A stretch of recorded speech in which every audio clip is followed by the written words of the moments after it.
Now, recently, I came to the conclusion that your favorite rapper can't really save you. That's something that probably sounds extremely obvious to you, but if you really think about it, we all have made this mistake, and I'm gonna tell you exactly what I'm talking about. So you have this rapper that you're a super big fan of, you connect to every single word they rap on their songs, their entire life story speaks to you, maybe they've personally helped you cope with depression, maybe at one point in your life they were the only person that understood exactly what you were going through, and I've personally been there. For me, it's always been Logic. Logic is an artist that I've been a fan of since 2011, and I've seen him grow not only as an artist but also as a human being. And throughout these past few years of me being a fan of him, I've seen him go from a young man trying to make it big to now having everything that he personally was dreaming about and even more. And throughout his journey, I was also going through my own life experiences. I was growing up at the same time while he was growing up, and his music spoke to me in a way that is a little bit hard to describe in words, can't even lie. And I remember at times when it really hit me that he has no clue how much he's really helped me in life. It honestly made me a little bit depressed. And then I realized that at the end of the day, Logic can't really save me no matter how much I love his music or how much I appreciate him as an artist. The love I have for his music is really just one-sided because, you know, his music can't really love me back. And it's ironic because it's exactly the music of your favorite rapper that you specifically fall in love with. You don't really fall in love with the artist most of the time, you fall in love with their art. Because think about it like this, we see and we put all these artists on a pedestal in a way that you forget that Drake also has his low moments no matter how happy he seems. No matter how much you think Kendrick has his entire life figured out, when Kendrick is in the comfort of his own home, he goes through moments of not knowing if the album he's working on is going to be perceived well by his fans. He goes through moments of, man, I just wish that I could go outside like a normal person without people asking me for things. And then he goes through moments of, will I even be relevant 5 years from now? And just imagine what kind of stress that puts on the artist. And then he has all these very reflective thoughts because he's a human being at the end of the day, while completely disregarding that millions of people are inspired by his music and are inspired by what he does. And this is the case because at the end of the day, he is a normal person. And no matter how much he accomplishes in his lifetime, the grave is waiting for him just like it's waiting for all of us. But we as fans, including me of course because I am a fan, we have a way of always messing up by thinking my favorite artist is immortal. My favorite artist is perfect, and considering how much I relate to them personally, my life is gonna be okay because they're there for me. But then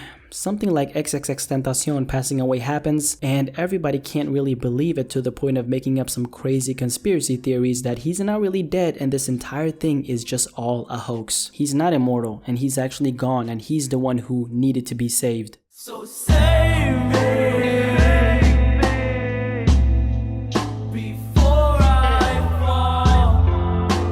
I think this is happening because there's something very beautiful about the way a piece of art makes you feel. Have you ever had the feeling of, I'm so on top of the world because I'm listening to my favorite rapper's music? Yeah, I think you can personally relate here. I have a friend that I always used to have this conversation with, and I used to always tell him, and I still do till this day by the way, none of the people you listen to can truly save you because at the end of the day, their music is just a tool you can utilize in your own journey of life. Your favorite rapper isn't here to understand you or be your Superman because they gotta be their own Superman since they have their own demons to deal with. I think we can compare this entire conversation to something like your parents. Now I know that everybody's not fortunate enough to have had both their parents be a part of their life, and I know this because I can definitely relate here. So of course, instead of thinking about it like parents, obviously we can say mentor or role model here. But I think we all have that one person in our lives who wants the best for us. As soon as I said that, you probably thought about someone. Yes, that person. We all have that one person who's constantly trying to guide us in the right direction, whether that be making the right decision for yourself or spending your time doing something that's gonna set yourself up for a better future. But no matter how much that person tries to guide you in the right direction, if what they're saying truly doesn't resonate with you, you're not gonna listen to them. And this is not necessarily a bad thing because sometimes what they're telling you is something like go to college, but you don't want to go to college because you don't even know what you want to study. So in this case, it might be better to follow your gut and do exactly what you're destined to do. Basically what you personally feel like is the right thing to do. And I'm saying all that to compare it to your favorite rapper. Yes, they might want the best for their fans, aka you, but then again, you truly gotta want it for yourself. And another human being not being able to save you is not a bad thing at all, because it puts you in the driver's seat of your own life. Once you realize that XXXTentacion was only on this planet to express himself creatively as an artist and as an individual, it makes you want to take a step back and think about how much you rely on your favorite rapper for motivation or inspiration. A lot of great things happen once you get it through your head that your favorite rapper is as lost as you, and thinking that they can save you would be foolish of you, and you would be doing yourself a huge disservice. The crazy thing about this conversation right here is it is a little bit taboo to talk about, and I'm saying this because a lot of my subscribers, aka you, messaged me once X passed away a couple days ago telling me that nobody in your real life understands what you're feeling at the moment. And some people even messaged me telling me that their friends were making fun of them for being sad because X passed away, because they just can't understand why you would be sad about someone you've personally never even met or even know dying. And if you show this video to any of your real life friends, they would probably laugh at you. And why am I saying that? Well, because the average person only listens to hip hop and rap for entertainment. The average person can't truly understand what it feels like to have your entire life described in a 4-minute rap song. The average person and the casual listener of hip hop doesn't know what it feels like to listen to 17 by X and feel like your depression is slowly going away as you go through every single track on the album. The average listener doesn't know what it feels like to be completely indulged in the story Kendrick Lamar is telling on Good Kid, Mad City. Well, damn, let me tell you something that's even crazier now. The average listener doesn't even know that Swimming Pools by Kendrick Lamar is not about turning up and drinking as much alcohol as you possibly can, but really it's about Kendrick reminiscing on his past as a child, analyzing how the adults around him were abusing alcohol. And the truth is, you wouldn't even be watching this video if you were just listening to hip hop for entertainment, because what I'm doing on this channel is so much more than that. But now that I've given my personal thoughts on this entire topic, what do you personally think about this discussion? Have you ever felt the need of wanting to be saved by your favorite rapper? And when I say your favorite rapper can't save you, is that something you personally agree with or you don't agree with? Definitely let me know in the comment section below and let's have a discussion about this. But as always, if you're new here, don't forget to subscribe to this channel. This channel is all about bringing together people like you who enjoy music and start a discussion on different topics like this. And of course, like the video if you enjoyed it, follow me on all my social media accounts. It's on the screen, and I'm out.